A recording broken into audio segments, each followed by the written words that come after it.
Bendigan al Señor ejércitos suyos, servidores que cumplen sus deseos. El Señor esté con ustedes.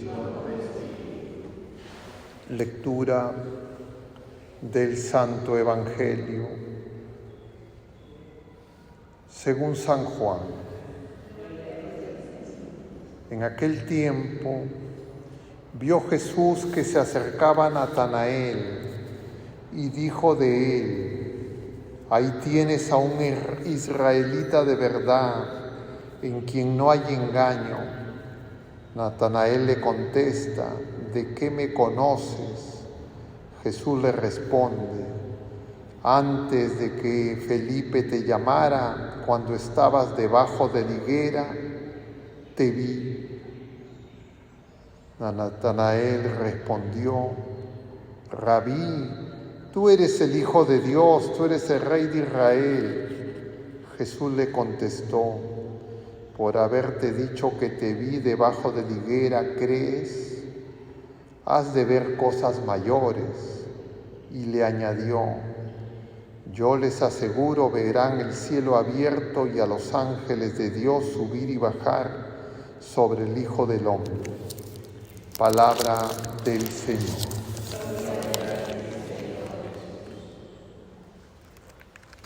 Tomen asiento un momento, queridos hermanos. En este 29 de septiembre, la Iglesia celebra a los santos arcángeles Miguel, Rafael y Gabriel. Son los únicos arcángeles que en la Sagrada Escritura tienen nombre. Y cada uno de ellos está asociado a una misión. Como ustedes saben, Miguel significa nadie como Dios, y Miguel se caracteriza por la humildad, porque la humildad es reconocer y dar a Dios lo que es de Dios. La falta de humildad, de una u otra manera, va haciendo que las criaturas ocupen el lugar de Dios. Y especialmente esto ocurre en los deseos. Por eso es que los deseos tienen que ser purificados. No es de extrañar, además, que en la primera lectura el Espíritu Santo, a través de la Iglesia, proponga en una de esas alternativas, porque podemos haber hecho también la lectura del Apocalipsis, este pasaje que corresponde al capítulo 7 de la profecía de Daniel. Daniel es conocido como el varón de deseos. Y conviene que lean, si no lo han hecho, este libro de la Sagrada Escritura en el Antiguo Testamento, porque es muy importante. Y Daniel se caracteriza porque tiene visiones. Es decir, Daniel ve cosas que no todo el mundo ve. Y cuando decimos ve, no solo en el sentido de la vista, sino entiende, comprende qué es lo que ocurre en muchas personas. Y entonces el pueblo desterrado en Babilonia, el rey Nabucodonosor selecciona para que sirvan en la corte a muchos jóvenes judíos deportados, y entre ellos selecciona a Daniel. Y Daniel poco a poco va interpretando los sueños y las consultas que no podían absolver, diríamos, los profetas paganos, profetas entre comillas.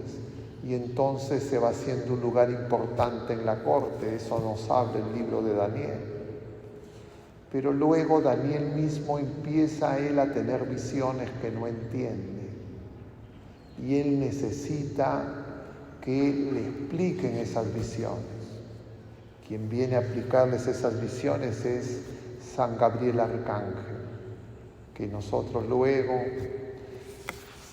encontraremos anunciando a María el nacimiento y la encarnación, el mensaje fiel de Dios.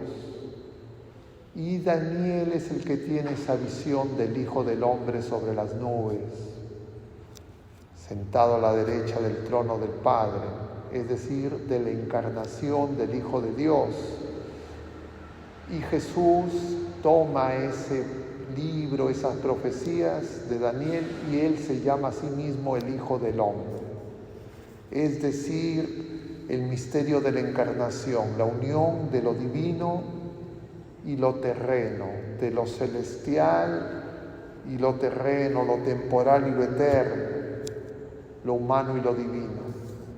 Y como parte de la realidad de lo divino de Dios está la revelación de los espíritus intermedios. Así los llama Santo Tomás, que es conocido como el doctor angélico. ¿Y qué son los espíritus intermedios? Son criaturas personales igual que nosotros. También es Dios un ser personal y son espíritus puros. No tienen materia, espíritus puros, no tienen imagen, no tienen cuerpo. Y el Verbo de Dios, el Hijo único, se va a encarnar y van a asumir la naturaleza humana y va a unir esa naturaleza a la naturaleza divina. Y Jesucristo es la imagen del Dios invisible, nos va a decir San Pablo. Y entonces los ángeles no tienen imagen. En las alegorías de algunos orfebres, artistas han imaginado darle imagen a los ángeles, pero en realidad no corresponde. Como no corresponde tampoco, decía más temprano, darle imagen al Espíritu Santo. Que a alguien se le ocurriera, el Espíritu Santo, quieren hacer adoración al Espíritu Santo, hicieran una imagen de una paloma y la gente dijera, ese es el Espíritu Santo. Claro, sería, diríamos, no recto. Y hay que tener cuidado con eso, porque en la iglesia también hay esas confusiones. Y eso lo notaba ahora más temprano, que he celebrado la misa anterior. Y entonces una persona se acerca y terminar la misa a esa imagen que hay ahí en el presbiterio y le rezaba la imagen. Y yo le preguntaba, ¿a quién le está rezando usted? Ahí está Dios. Y claro, son personas sencillas, pero que a veces imitamos cosas que no sabemos bien de dónde vienen ni a dónde van. Y por eso hay que tener cuidado. Igual que hay que tener cuidado con usar e invocar otros nombres de otros arcángeles, como hay en algunos libros contemporáneos a la Sagrada Escritura, que no son parte de la Sagrada Escritura, libros apócrifos que nombran a varios ángeles, a varios arcángeles, y la gente los invoca. Es peligroso. La Iglesia nos recomienda no hacer eso. Además, el 2 de octubre vamos a celebrar a los ángeles custodios. Cada uno de nosotros lo volveremos a repetir ese día. Nos enseña la Iglesia, tenemos un ángel que nos cuida. Y entonces hablemos un poco de estos ángeles. Los ángeles son ministros de Dios. Los ángeles fieles sirven a Dios, hacen la voluntad de Dios. Nosotros, las criaturas humanas, también estamos llamados a hacer la voluntad de Dios, a ser ministros de Dios. En el sacramento del matrimonio y en el sacramento del orden, los que hemos recibido ese sacramento somos ministros de la Iglesia, de Jesucristo. Actuamos en el nombre de Jesucristo. Pero mientras que peregrinamos en este mundo tenemos que ser purificados para que nuestros deseos y nuestro querer, nuestro servicio sea el de Dios. ¿Y qué es lo que Dios quiere? Que nosotros hagamos algo por Él. Lo que quiere es que lo que nos ha revelado Jesucristo, el mandamiento que resume toda la ley y todos los profetas, que nosotros nos amemos como Él nos ama. Porque Dios es amor y el amor se manifiesta en el servicio, es lo propio de los ministros. ¿Y cuál es el servicio que tenemos que hacer nosotros? ¿Cuál es el servicio que hacen los ángeles fieles al Señor? ¿Cuál es el servicio que hacen los santos en el cielo? Que vayamos al Señor, como nos enseña nuestra Madre Santísima, que hagamos lo que Él nos dice. ¿Cuál es el engaño y la trampa en la que podemos caer? De nosotros buscar en los ángeles o en los santos un atajo para no hacer la voluntad de Dios. O, entre comillas, una intercesión para torcerle a Dios el brazo y Dios haga algo que no quiere hacer. Eso no lo puede hacer nadie. En la providencia de Dios es que nosotros participemos de su amor, nos incorpora a su familia.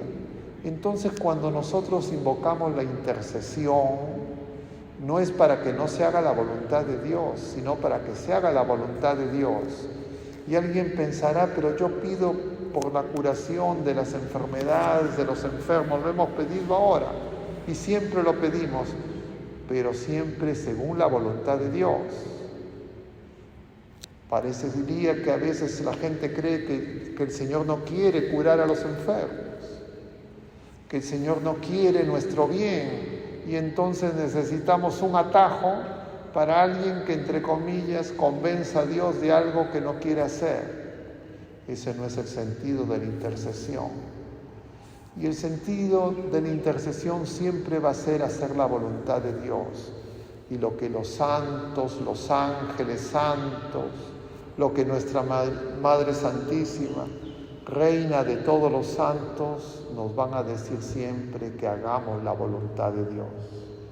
Ese es el combate espiritual. Pero a veces uno puede ser engañado, incluso en las cosas de Dios, y puede creer que lo que necesitamos es experiencias espirituales, cosas especiales, como les decía yo a otras personas, efectos tipo Spielberg, para las cosas de Dios. El Señor quiere que lo veamos a Él, que veamos su rostro. Y Él nos deja signos de su presencia a través de todas sus criaturas, las criaturas humanas, la creación entera y también de sus ángeles fieles. Y entonces por eso el Señor le va a decir a Natanael: porque te he dicho que te vi, porque el Señor nos mira y nos sostiene, crees, verás cosas mayores. Nosotros tenemos que ver cosas mayores, pero ese ver cosas mayores no es verlo con los sentidos. Eso puede ser una gracia muy especial para algunas personas que el Señor les concede. Es desear ver el rostro de Dios. Y eso se cumplirá si es que seguimos a Jesucristo, que es el camino, que es la verdad y que es la vida. Y ahora, mientras que peregrinamos, el Señor nos va a dejar signos. Esos signos los tenemos que reconocer y en eso nos ayudan los santos, las criaturas humanas y los ángeles santos, para que nosotros podamos descubrir esos signos. De todos esos signos, el signo más grande por antonomasia es la Eucaristía. Y en la Eucaristía se abre, como en todos los sacramentos, el cielo y la tierra. Y si verdaderamente nosotros pudiéramos ver las realidades espirituales, veríamos celebrando con nosotros a la multitud de los ángeles, extasiados contemplando el misterio del amor de Dios. Nosotros, si alguno recibe ese don, bendito sea Dios. Pero si no vemos con los ojos, tenemos que ver con el corazón. ¿Y cómo se ve en el corazón? Con el corazón amando la voluntad de Dios, deseando amar y perdonar como el Señor nos perdona.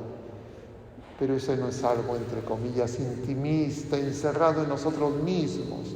El mismo apóstol San Juan en la primera carta nos va a decir: quien dice que ama a Dios, que ve ángeles, que ve a santos, que ve a la Virgen María y no ama a sus hermanos a quien ve, es un mentiroso. Por eso nuestro amor se manifiesta en el servicio.